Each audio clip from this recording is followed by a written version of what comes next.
Les docteurs lui avaient dit « Tu ne pourras jamais être mère ». 5 années de mariage, d'innombrables tentatives, d'infinies déceptions. Mais cette nuit-là, quand la mystérieuse femme apache de 97 ans lui tendit un morceau de papier ancien, aucune d'elles ne pouvait imaginer que cela changerait sa vie à jamais. Année 1878, Texas, village de Willow Creek. Margaret Sullivan était une jeune infirmière de 23 ans.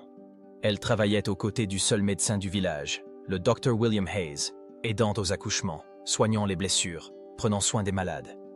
Ses longs cheveux blonds étaient soigneusement attachés chaque matin. Ses yeux bleus brillaient de la compassion qu'exigeait sa profession. Mais Margaret avait un secret, une honte, une douleur. À 18 ans, elle avait épousé Thomas Sullivan, un jeune instituteur venu de Boston. Thomas était beau, éduqué, gentil. Il était le fils d'une des familles les plus respectées du village. Margaret venait aussi d'une famille de médecins. C'était une jeune fille éduquée. Il semblait être le couple parfait. « N'ayons pas d'enfants immédiatement », avait dit Thomas quand ils s'étaient mariés. « Établissons-nous d'abord dans ces terres sauvages, puis nous attendrons les petits pas. » Margaret était-elle d'accord? En réalité, non. Au plus profond d'elle-même, l'instinct maternel s'était déjà éveillé, mais elle aimait Thomas, respectait ses décisions. 2 années passèrent. Thomas enseignait à l'école, Margaret travaillait avec le médecin. « Nous sommes prêtes maintenant », dit Thomas un soir. « Maintenant, nous pouvons fonder notre famille. » Margaret se blottit contre lui en larmes cette nuit-là. Enfin, ils auraient leur bébé. Mais les mois passèrent, et rien n'arriva. « Ne vous pressez pas, Dieu a son temps », dit le curé du village. « La plupart des jeunes couples reçoivent de la bonne nouvelle la première année. Vous la recevrez aussi. » 1 année passa. Toujours rien. Le Dr Hayes fit quelques examens de base. « Il n'y a pas de problème avec Thomas, » dit-il. « Chez Margaret non plus, je ne vois rien d'anormal apparemment. C'est peut-être le stress, peut-être une question de temps. » 2 années de plus passèrent. Margaret avait maintenant 23 ans et ne pouvait toujours pas tomber enceinte. « Peut-être que Dieu veut quelque chose de différent de nous, » avait dit Thomas dernièrement. Margaret ne pouvait ignorer cette déception qui apparaissait parfois dans ses yeux. Chaque fois que Margaret aidait à un accouchement, son cœur se brisait un peu plus. Elle voyait le bonheur des autres femmes, les regardait prendre leur bébé dans leurs bras, mais elle ne faisait qu'aider, ne pouvait jamais l'expérimenter. Les femmes du village avaient déjà commencé à chuchoter. « Pauvre Margaret, 5 ans et ils n'ont toujours pas d'enfant. Peut-être qu'elle est stérile. Ces choses arrivent. Thomas devrait épouser quelqu'un d'autre. » Ces mots arrivaient aux oreilles de Margaret, et chacun ouvrait des blessures profondes dans son cœur. C'est dans cet état d'esprit que cette nuit de novembre, la vie de Margaret allait changer à jamais. Il était passé minuit. Un coup urgent frappa à la porte. Margaret et Thomas se réveillèrent. À la porte se tenait le shérif du village. « Margaret, nous avons une urgence. Ils ont amené une très vieille femme apache. Elle est à demi morte. Ils l'ont trouvée dans la forêt. Le Dr Hayes est hors du village. Sans ton aide, elle mourra avant. » Margaret s'habilla immédiatement et partit avec le shérif. Dans la petite maison de santé du village, sur une civière, gisait une femme apache très âgée. Peut-être 90, peut-être 100 ans. Sa peau était ridée, ses cheveux complètement blancs, mais ses yeux brillèrent quand elle vit Margaret. « Tu es Margaret », dit la femme. Son anglaise était fluide, mais avec un accent lourd. « Je t'attendais. » Margaret regarda la femme avec étonnement. « Vous m'attendiez? Nous nous étions rencontrés avant ?» La vieille femme apache sourit. « Non, mais je te connais. Je peux voir la douleur dans ton cœur, la tristesse de la femme qui ne peut être mère. J'ai été comme toi autrefois. » Le cœur de Margaret commença à battre rapidement. Comment était-ce possible? Comment... « Assieds-toi à côté de moi, » dit la vieille femme. Il y avait de l'urgence dans sa voix. « Il ne me reste pas beaucoup de temps. J'ai besoin de te raconter une histoire. » Margaret normalement ne parlerait pas si personnellement, mais il y avait quelque chose de spécial chez cette femme. « Mon nom est Ayana. En langue apache, cela signifie « éternellement florissante ». Mais les Blancs m'appellent juste la vieille sorcière. La femme sourit amèrement. « Je suis née et j'ai grandi très loin, dans les montagnes d'Arizona. En 1781, ma famille était une famille spéciale. Ayanna s'arrêta. Elle était à bout de souffle. Margaret vérifia immédiatement son pouls. Il était faible mais régulier. « Reposez-vous, ne parlez pas, vous allez vous fatiguer. »« Non, » dit Ayanna, serrant la main de Margaret. « Tu dois m'écouter, c'est très important. Ma famille était chamane depuis des générations. Mes grands-pères, mes grands-mères, mes arrière-grands-mères. Tous parlaient avec les esprits, distribuaient la guérison avec des plantes, des herbes, des formules anciennes. » Le cœur de Margaret commença à s'accélérer. Où allait cette conversation? Dans notre famille, il y avait une recette spéciale. Elle fut gardée pendant 7 générations. Elle n'était donnée qu'aux femmes qui souffraient de grandes douleurs, qui ne pouvaient avoir d'enfants. Parce que cette recette créait des miracles. Des miracles? Elle rendait mères les femmes stériles. Margaret resta sans souffle. C'était impossible. Une ancienne recette apache ferait ce que le médecin ne pouvait faire. J'étais aussi comme toi, continua Ayanna. Je me suis marié jeune avec un guerrier fort, mais je ne pouvais avoir d'enfant. J'ai essayé pendant 8 ans, ça n'a pas marché. Mon mari allait prendre une autre épouse, la tribu allait me rejeter. Alors la mère de ma mère, c'est-à-dire mon arrière-grand-mère, me donna cette recette sacrée. Et ça a marché? Les yeux d'Ayanna se remplirent de larmes. J'ai eu 4 enfants, des jumeaux garçons, une fille, un autre garçon. Tous devinrent des guerriers forts, des femmes sages. Tous se marièrent, j'eus des petits-enfants. Mais après les Blancs arrivèrent, les guerres commencèrent. Ma famille se dispersa, mes enfants moururent. Les yeux de Margaret se remplirent de larmes. Je suis désolé. Je suis maintenant la dernière qui reste. Et cette recette allait mourir avec moi. Mais le grand esprit m'envoya un signe. Toi, tu seras ce dernier espoir. Moi? Ayanna se redressa avec difficulté et atteignit un petit sac en cuir qui était à côté d'elle. Elle en sortit un morceau de cuir jauni. Il avait des formules écrites avec d'étranges symboles. C'est ici, le savoir de 7 générations dans ce cuir. Mais cela ne fonctionne que pour les femmes qui en ont vraiment besoin, qui s'approchent avec l'amour dans le cœur, avec l'espoir.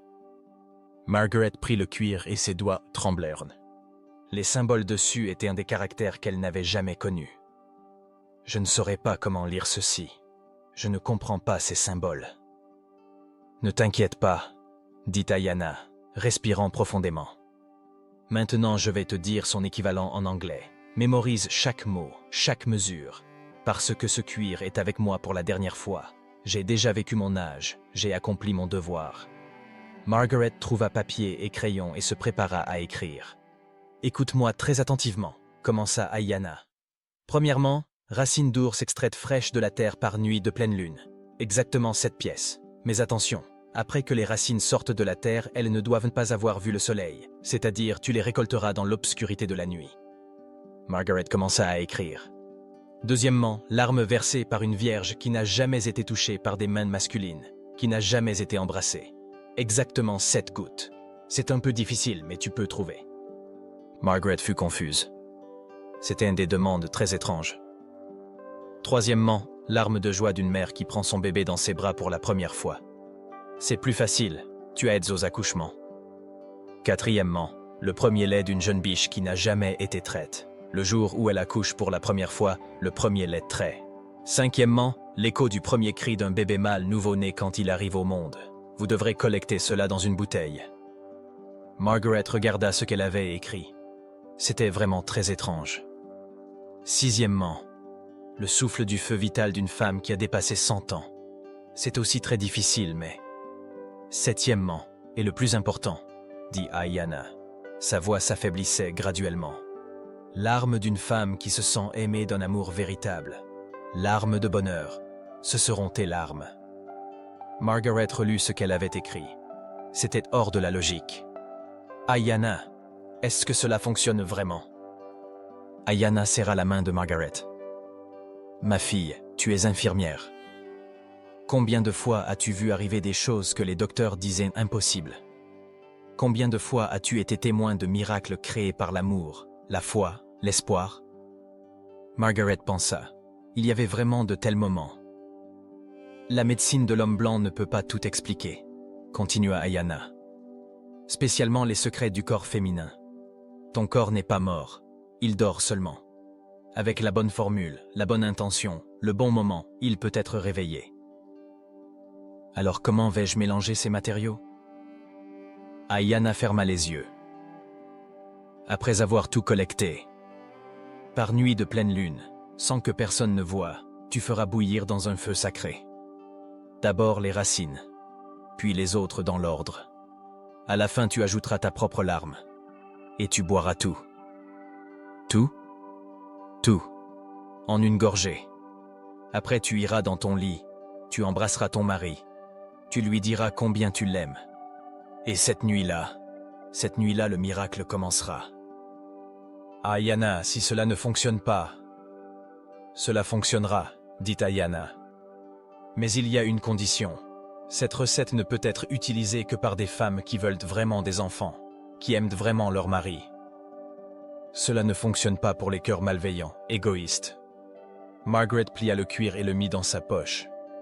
Mais certains des matériaux sont très difficiles. Par exemple, le lait de biche. Tu cherches, tu trouves, dit Ayana. Si tu veux vraiment, les esprits t'aideront. Mais souviens-toi, cette recette ne peut être utilisée qu'une fois pour une femme. Et encore une chose, dit Ayana. Maintenant elle parlait très faiblement. Ne partage cette recette avec personne. Médecin, amis, famille, personne ne doit savoir. Cela restera secret. Compris. Et une dernière chose. Tes enfants seront spéciaux, très spéciaux. Entre deux mondes, comme un mélange de deux sangs. Prépare-toi à cela. Margaret ne comprit pas complètement ces mots, mais n'eut pas l'occasion de demander. Ayana avait fermé les yeux, respirait paisiblement. Cette nuit-là, à l'aube, Ayana partit silencieusement vers le monde des esprits. Margaret était à ses côtés, à son dernier souffle. Le jour suivant, Margaret était très confuse. Que dirait-elle à Thomas? Comment expliquerait-elle cette étrange recette que la femme apache lui avait donnée? C'était juste une vieille femme apache, dit-elle à Thomas. Elle s'était perdue de sa tribu, elle est morte seule, très triste. Cette nuit-là, Margaret relut le cuir. La liste des matériaux était vraiment difficile, mais l'étincelle d'espoir en elle ne voulait pas s'éteindre. Les jours suivants, elle commença à collecter les matériaux. Premier matériau, racine d'ours par nuit de pleine lune. Pour cela, elle devrait aller dans la forêt. Elle savait que la racine d'ours poussait dans Pine Forest, à l'est du village. La pleine lune serait dans 5 jours. Deuxième matériau, l'arme de vierge. C'était difficile. Parmi ses voisins, il y avait Emily de 16 ans. C'était une fille très timide. Elle n'avait jamais eu de petite amie. Margaret s'approcha d'elle et lui raconta une histoire triste. Emily commença à pleurer. Margaret collecta quelques gouttes. Troisième matériau, larmes de joie de nouvelle mère. C'était facile. Il y avait 2 accouchements au village cette semaine-là. Margaret attendit prête aux 2. Quand les mères virent leur bébé, elles versèrent des larmes de joie, et elle les collecta. Quatrième matériau, premier lait de jeune biche. C'était le plus difficile. Il y avait des troupeaux de biches dans la forêt, mais comment s'approcherait-elle? Elle attendit des jours dans la forêt. Finalement, elle trouva une biche qui avait récemment accouché. Elle s'approcha très prudemment et obtint quelques gouttes de lait. Cinquième matériau, premier cri du bébé mâle. Pendant l'accouchement, elle attendit prête. Dès que le bébé naquit, elle collecta son premier pleur dans une bouteille en verre. Sixième matériau, souffle de femme de 100 ans. Il y avait Martha Nine de 98 ans au village. Margaret lui rendit visite et pendant qu'elle conversait, elle collecta son souffle. Septième matériau, sa propre larme de bonheur. Ce serait la larme de Margaret. Thomas l'aimait-il vraiment encore? Quand la nuit de pleine lune arriva, Margaret avait tous les matériaux préparés. Thomas dormait profondément. Margaret sortit silencieusement dans le jardin, alluma un petit feu. Elle fit bouillir les racines d'ours dans une vieille théière. Puis elle ajouta les autres matériaux dans l'ordre. Pendant qu'elle ajoutait chacun, elle murmura les prières apaches qu'Ayana avait dites. À la fin, ce fut son tour. Elle pensa à Thomas. les difficultés qu'ils avaient traversées dans leurs 5 années de mariage, sa patience, son amour. Oui, il l'aimait vraiment. Les larmes commencèrent à couler. Elle ajouta quelques gouttes au mélange. Le mélange avait pris une couleur étrange, rouge sombre. Son odeur était particulière, comme la forêt mais aussi comme les fleurs. Margaret respira profondément et but tout le mélange d'une gorgée. C'était très amer, ça lui brûla la gorge, mais elle continua à avaler. Quand elle finit le mélange, sa tête commença à tourner. Elle entra rapidement dans la maison, se coucha à côté de Thomas. « Je t'aime beaucoup », chuchota-t-elle. Thomas à demi endormi murmura « Moi aussi je t'aime, Margaret ». Et cette nuit-là, Margaret eut d'étranges rêves. Des aigles volants, des chevaux courants, des guerriers apaches dansant. Et la voix d'Ayana. « Réveille-toi, ma fille, ton moment est arrivé. » Quand elle se réveilla le matin, elle se sentait très différente. Il y avait une énergie, une vitalité dans son corps. 2 semaines plus tard, Margaret n'eut pas ses règles. Encore le stress, pensa-t-elle. Mais quand elles ne vinrent pas non plus la 3e semaine, cela devint très étrange. 4 semaines plus tard, elle alla voir le Dr Hayes pour un examen. « Margaret, » dit le médecin avec étonnement, « tu es enceinte. » Margaret resta figée sur la chaise. « C'est impossible. Vous aviez dit que... » « Je sais ce que j'ai dit, mais c'est réel. Tu es enceinte de 4 semaines. Le battement de cœur est fort, tout est normal. » Quand Margaret rentra à la maison, elle rencontra Thomas à la porte. « Thomas, je suis enceinte. » Thomas resta bouche bée. 10 secondes, 20 secondes. « C'est réel. » Le Dr Hayes l'a confirmé. « Je suis enceinte, Thomas. Je suis enceinte. » Thomas embrassa Margaret. Ils pleuraient tous les deux. Comment est-ce arrivé? Comment était-ce possible?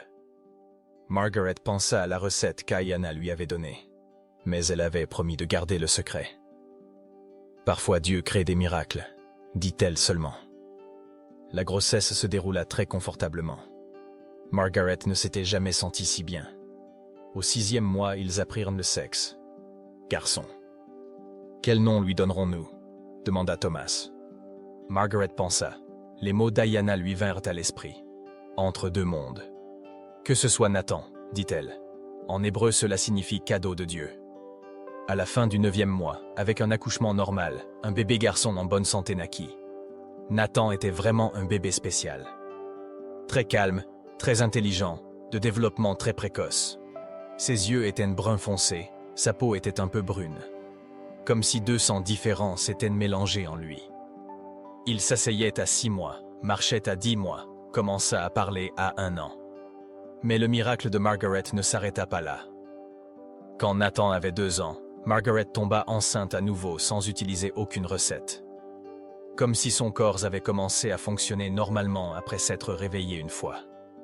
Son 2e bébé fut une fille, Sarah. Quand Nathan avait 4 ans et Sarah 2 ans, Margaret tomba enceinte pour la 3e fois. Cette fois, c'était un des jumeaux, Jacob et Joshua. Les gens du village restèrent bouche bée d'étonnement. Margaret, qui ne pouvait avoir d'enfants pendant 5 ans, avait donné naissance à 4 enfants dans les 6 dernières années. « Comment est-ce possible ?» chuchotait-il. « C'est un miracle de Dieu », disait Margaret en souriant. Mais ces enfants grandissaient vraiment de manière spéciale, tous très intelligents, très forts, très intuitifs, spécialement Nathan. Nathan semblait parfois parler avec les animaux de la forêt, savait quand ils venaient d'avance, semblait comprendre la nature. Un jour, quand il avait 5 ans, il dit à Margaret, « Maman, dans mes rêves, il y a une vieille femme apache. Elle me dit, « Merci. Tu la connais ?» Le cœur de Margaret commença à battre rapidement. Comment Nathan connaissait-il Ayana? « Non, mon fils. Comment connais-tu les femmes apaches? » « Je ne sais pas, maman, mais elle me semble comme ma grand-mère, et elle dit que j'étais un enfant spécial, le cadeau de 2 mondes. » Les yeux de Margaret se remplirent de larmes. Les mots d'Ayana. « Tes enfants seront spéciaux. » Cette nuit-là, elle parla avec Thomas. « Thomas, j'ai besoin de te raconter quelque chose. avant de tomber enceinte de Nathan. Et Margaret raconta toute l'histoire. Ayanna, la recette, ce qu'elle avait vécu cette nuit-là. Thomas d'abord ne put y croire, puis écouta avec étonnement. Alors, Nathan n'est pas seulement notre enfant? C'était avec la magie de la femme Apache? Je ne sais pas, Thomas, mais Nathan est définitivement spécial. Peut-être que l'esprit d'Ayanna vit en lui. Peut-être que cet enfant est l'union de deux races, deux cultures. Les années passèrent. À mesure que Nathan grandissait, son intérêt pour la culture Apache augmentait. Il passait des heures dans la forêt, connaissait les plantes, se faisait ami avec les animaux, essayait même de rencontrer les vieux Apaches qui restaient de la tribu et d'apprendre d'eux. Comme s'il était à moitié Apache, disait Thomas parfois. Margaret souriait. Peut-être qu'il l'est. Quand Nathan eut 16 ans un jour, il dit à Margaret, « Maman, de qui suis-je vraiment l'enfant ?» Margaret regarda dans les yeux de son fils. Dans ses yeux brun foncé, il y avait quelque chose des yeux d'Ayanna. « Tu es notre enfant, Nathan, mais en même temps tu es l'enfant d'une plus grande famille. Tu es le mélange de sang blanc et de peau rouge. Tu es le cadeau de deux mondes. » Le cadeau d'Ayanna? Margaret fut surprise. « Comment connais-tu Ayanna? » Elle est toujours dans mes rêves, maman. Elle m'appelle arrière-petit-fils. Et elle dit que je suis devenu son dernier cadeau à ce monde, que son pouvoir guérisseur vit en moi. Les yeux de Margaret se remplirent de larmes. Ayanna vivait vraiment à l'intérieur de Nathan. À mesure que Nathan grandissait, ses capacités de guérison se développèrent. Il guérissait les animaux malades, connaissait le pouvoir des plantes, aidait même les personnes gravement malades au village. Sorcier Apache, disaient les gens du village, mais avec respect. Parce qu'il y avait beaucoup de personnes que Nathan avait guéries. Margaret avait maintenant 35 ans. Elle avait 4 enfants en bonne santé, un mariage heureux, une vie paisible. Parfois, elle pensait à Ayanna, se souvenait du miracle de cette nuit-là. La femme qui avait été appelée stérile était maintenant mère de 4 enfants. Et son fils aîné était devenu le pont de deux cultures. Un soir, Nathan lui dit, « Maman, grand-mère Ayanna est venue dans mon rêve aujourd'hui. Elle a dit qu'elle partirait maintenant en paix, parce que son devoir était accompli. Tu es heureuse, j'ai grandi. Notre famille est complète. » Et qu'a-t-elle dit d'autre? Elle a aussi dit qu'il était maintenant temps que toi aussi tu aides d'autres femmes. Cette recette ne restera pas seulement avec toi. Toi aussi tu donneras espoir à d'autres femmes désespérées. Le cœur de Margaret s'accéléra. Que veux-tu dire? Je ne sais pas, maman. Mais elle a dit que la recette ne mourrait plus avec toi. Toi aussi tu la donneras à la bonne personne au bon moment. Cette nuit-là, Margaret sortit le morceau de cuir qui restait d'Ayanna et le regarda. Il était encore là, gardait encore ses secrets. Peut-être que Nathan avait raison. Peut-être que cette recette n'était pas seulement pour elle. Peut-être que l'héritage d'Ayanna continuerait pendant des générations. Margaret regarda par la fenêtre. Nathan était dans la forêt, parlant avec les aigles. Sarah dansait avec les fleurs. Les jumeaux Jacob et Joshua grimpaient aux arbres. 4 enfants miraculeux. Tous en bonne santé, tous spéciaux, tous portant l'héritage d'Ayanna. Les années s'écoulèrent. Margaret avait maintenant 40 ans. Nathan était devenu un jeune homme de 17 ans, avait commencé à être connu au village comme guérisseur Apache. Sarah était une belle jeune fille de 15 ans. Les jumeaux Jacob et Joshua étaient des enfants énergiques de 13 ans. Thomas avait maintenant 45 ans et était un des instituteurs les plus respectés du village.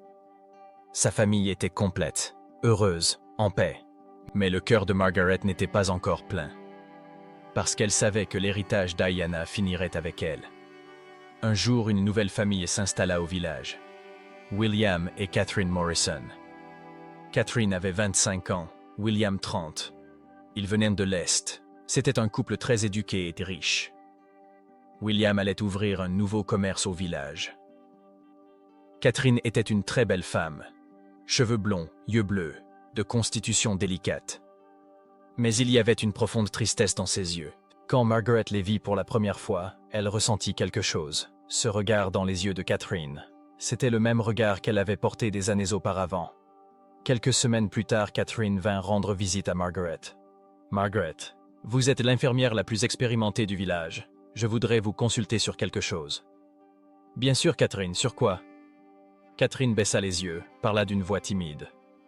Je suis mariée depuis 3 ans, mais je n'ai toujours pas pu avoir d'enfant. Dans l'Est, nous sommes allés voir les meilleurs médecins. Ils disent tous la même chose.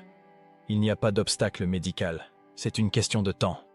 Mais je commence déjà à perdre espoir. Le cœur de Margaret s'accéléra. La voix d'Ayana résonna dans ses oreilles. La recette ne mourra pas avec toi. Catherine, j'ai aussi vécu la même situation. Vraiment? Mais vous avez 4 enfants. Oui. Mais jusqu'à tomber enceinte de Nathan, pendant 5 ans je n'ai pas pu avoir d'enfant. Les médecins m'avaient aussi dit stérile. Les yeux de Catherine brillèrent en espoir. Alors comment est-ce arrivé? Comment êtes-vous tombée enceinte? Margaret s'arrêta. Ayana lui avait dit « Ne partage avec personne ». Mais il y avait aussi les mots de Nathan. « Tu donneras espoir à d'autres femmes. » Catherine, je vais te raconter une histoire qui peut te sembler très étrange. Mais d'abord dis-moi, aimes-tu vraiment ton mari? Es-tu prête à faire n'importe quoi pour avoir des enfants? Oui. J'aime beaucoup William, et je ferai tout ce qui est nécessaire pour avoir des enfants.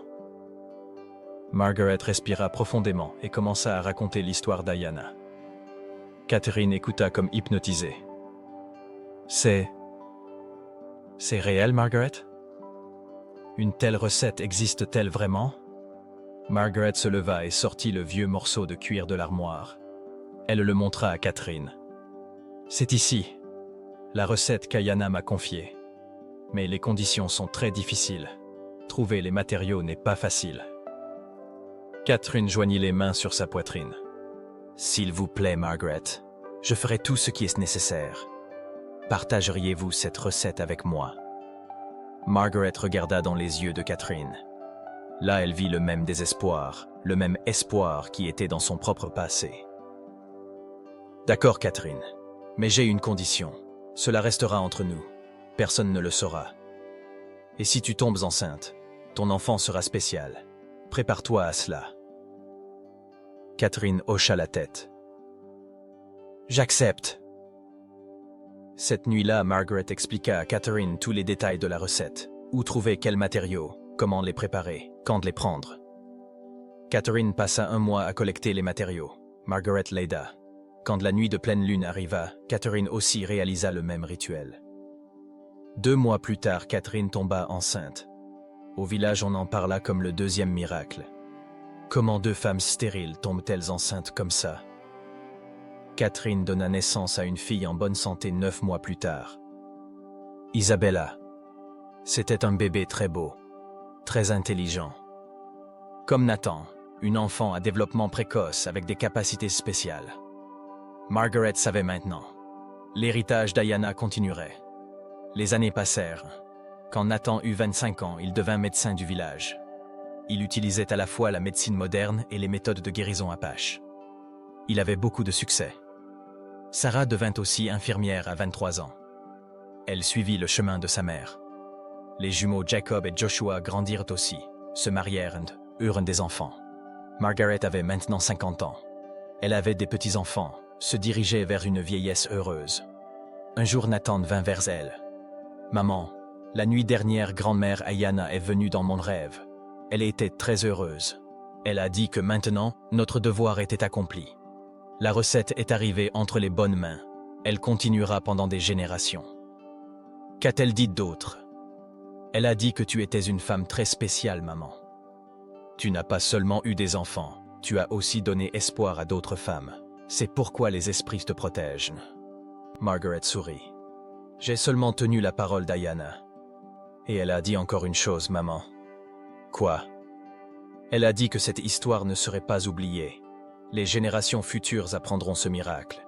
Parce que l'espoir, l'amour et la foi créent toujours des miracles. Ce soir-là, Margaret était assise dans le jardin, regardant les étoiles. Nathan était à côté d'elle. Sarah était là aussi. Les jumeaux étaient aussi venus avec leur famille. Catherine et Isabella étaient aussi venues en visite. Savez-vous tous, dit Margaret, j'étais autrefois la femme la plus malheureuse de ce village. Stérile, sans enfants, sans espoir. Mais Ayanna ne m'a pas seulement donné des enfants. Elle m'a rendu ma vie. Nathan posa sa main sur l'épaule de sa mère. Toi aussi tu as rendu la vie à d'autres femmes, maman. Margaret regarda Catherine. Catherine, toi aussi tu donneras cette recette à la bonne personne au bon moment. Cela continuera ainsi. Catherine hocha la tête. Bien sûr, Margaret, l'héritage d'Ayanna ne mourra jamais. Pendant que le soleil se couchait, Margaret se souvint de cette nuit une fois de plus. Le morceau de cuir que la femme apache de 97 ans lui avait tendu, cette étrange recette, cette nuit miraculeuse. « Merci, Ayanna », chuchota-t-elle aux étoiles. « Tu m'as sauvé la vie. » Et comme si une voix venait des étoiles, « Toi aussi tu as sauvé la vie d'autres, Margaret. Cela continuera ainsi, pour toujours. » Margaret sourit. La voix de Nathan. « Maman, nous devrions écrire notre histoire. Les générations futures doivent l'apprendre. »« Non, mon fils, » dit Margaret. « Certains miracles ne s'écrivent pas, ils se vivent. Un jour, quand le bon moment viendra, les bonnes personnes apprendront cette histoire. » Et vraiment, cette histoire fut racontée pendant des générations. Femmes désespérées, couples qui avaient perdu l'espoir, cœurs qui aspiraient aux enfants. Tous surent que parfois, dans les moments les plus sombres, les miracles viennent des endroits les plus inattendus.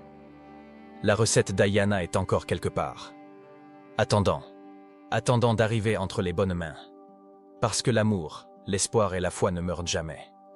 Et chaque fois qu'une nouvelle mère naît, chaque fois qu'un enfant naît, l'esprit d'Ayanna sourit. Parce qu'elle sait que le cadeau qu'elle a donné vivra pour toujours. Margaret Sullivan, la femme qui fut appelée stérile, mourut à 75 ans en paix comme mère de 4 enfants. Ses derniers mots furent « Ayanna, j'arrive, j'ai accompli le devoir. » Et Nathan, aux funérailles de sa mère, dit « Ma mère n'était pas seulement une femme, elle était un pont. Un pont qui s'étendait du désespoir vers l'espoir, de la douleur vers le bonheur, du désespoir vers le miracle. » L'histoire se termine ici, mais le miracle continue encore. Parce que l'amour ne meurt jamais, l'espoir ne s'épuise jamais, et la foi crée toujours des miracles. Dans les nuits étoilées du désert, quand le vent chuchote entre les arbres, on peut encore entendre la voix d'Ayanna. Le cadeau que j'ai donné ne mourra jamais.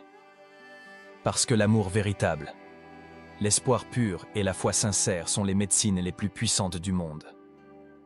Et quelque part, à un moment donné, quand une femme désespérée aura besoin d'un miracle, la recette d'Ayanna trouvera son chemin vers elle.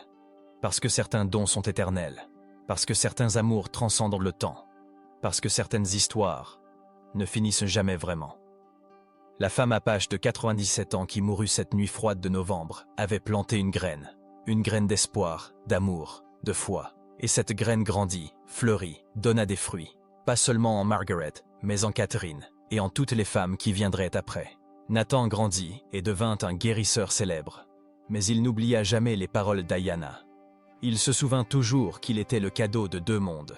Sarah devint sage-femme, aidant d'autres femmes à accoucher, continuant l'héritage de sa mère. Les jumeaux Jacob et Joshua eurent aussi des enfants, et leurs enfants eurent des enfants. Le sang d'Ayanna, mélangé à celui de Margaret et Thomas, continua à couler pendant des générations. Isabella, la fille de Catherine, grandit aussi avec des dons spéciaux. Comme Nathan, elle pouvait sentir la nature, parler avec les animaux, guérir avec ses mains.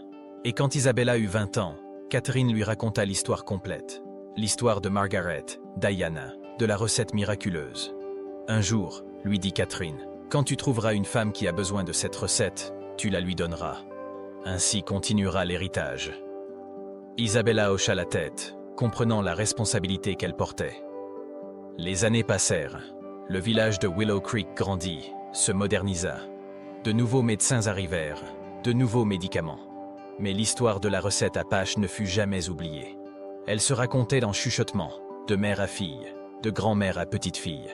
Toujours en secret, toujours avec respect. Et chaque fois qu'une femme au village avait des difficultés à concevoir, quelqu'un lui chuchotait « Cherche les descendantes de Margaret Sullivan, elles connaissent un secret. Nathan vécut jusqu'à 80 ans. Dans ses derniers jours, il appela sa famille. « Grand-mère Ayana m'a rendu visite la nuit dernière », leur dit-il. « Elle m'a dit que mon temps dans ce monde se terminait, mais que son cadeau continuerait, que chacun de vous porte une partie de sa médecine. »« Que devons-nous faire ?» demanda son fils. « Continuer à guérir, continuer à aider, continuer à être le pont entre deux mondes. Et quand le moment viendra, partager la recette avec qui en a besoin. » Nathan mourut cette nuit-là, en paix, avec un sourire sur son visage. À ses funérailles, quelque chose d'étrange arriva. Un aigle doré vola au-dessus de la cérémonie, fit 3 tours et se posa sur la pierre tombale.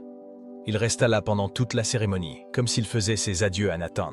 Les anciens Apaches qui vivaient encore dans la région dirent « C'est l'esprit d'Ayana. Elle est venue chercher son arrière-petit-fils. » Après les funérailles, l'aigle vola vers les montagnes et ne fut plus jamais vu. Mais l'héritage continua. Sarah, maintenant une vieille dame de 68 ans, continua à aider aux accouchements jusqu'au jour de sa mort. Catherine, qui vécut jusqu'à 90 ans, partagea la recette avec 2 autres femmes pendant sa vie. Isabella devint la gardienne principale du secret. À 45 ans, elle établit discrètement un réseau de femmes qui connaissaient la recette. Pas de médecins, pas de scientifiques, seulement des femmes qui comprenaient la douleur de l'infertilité. Et la recette continua à fonctionner.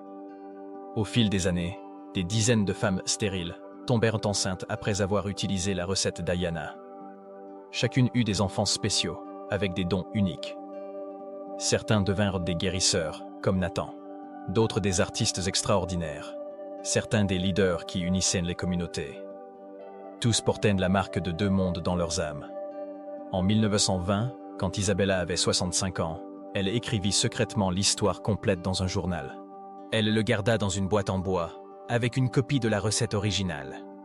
Pour les générations futures, écrivit-elle sur la première page, pour qu'elles n'oublient jamais que les miracles sont possibles.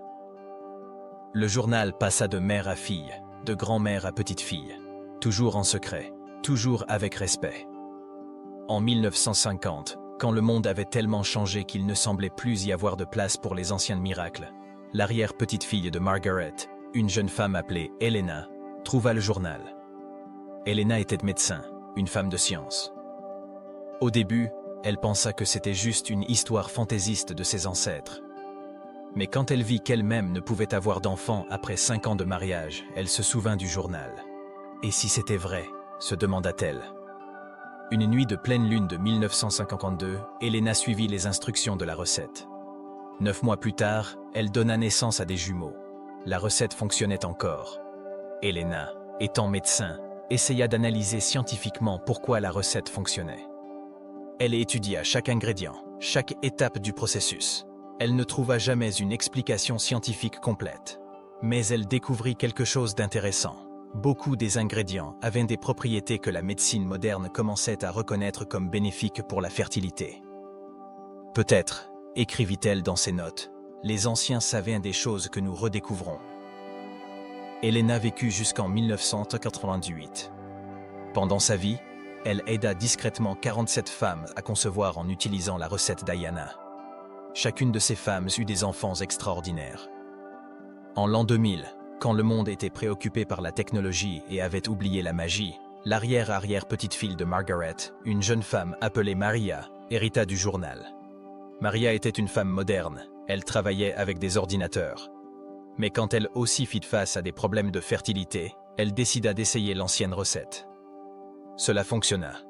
Son fils, né en 2001, montra dès son plus jeune âge une connexion extraordinaire avec la nature et des capacités de guérison que les médecins ne pouvaient expliquer. Maria réalisa que l'héritage d'Ayana était arrivé au nouveau millénaire. Et ainsi, l'histoire continue. Aujourd'hui, quelque part dans le monde, il y a des femmes qui connaissent le secret d'Ayana. Certaines sont médecins, d'autres sont infirmières, certaines sont simplement des mères qui comprennent la douleur de l'infertilité. Toutes gardent le secret avec respect. Toutes savent que la recette n'est pas seulement à propos d'herbes et de rituels. C'est à propos de foi, d'espoir et d'amour. Parce que ce sont les vrais ingrédients du miracle. Dans les nuits de pleine lune, quand le monde est silencieux, on peut encore sentir la présence d'Ayana. Elle continue à veiller sur ses filles, ces petites filles, toutes les femmes qui portent son cadeau dans leur cœur. Et dans quelques hôpitaux, dans quelques cliniques, quand un médecin dit « c'est impossible, vous ne pourrez jamais avoir d'enfant », il y a une femme qui sourit en silence. Parce qu'elle connaît un secret. Un secret qui a commencé avec une vieille femme apache de 97 ans par une nuit froide de 1878. Un secret qui a créé des centaines de miracles. Un secret qui ne mourra jamais. Parce que l'amour est éternel. Parce que l'espoir est indestructible. Parce que la foi déplace les montagnes et fait que les femmes stériles deviennent mères. Pour toujours.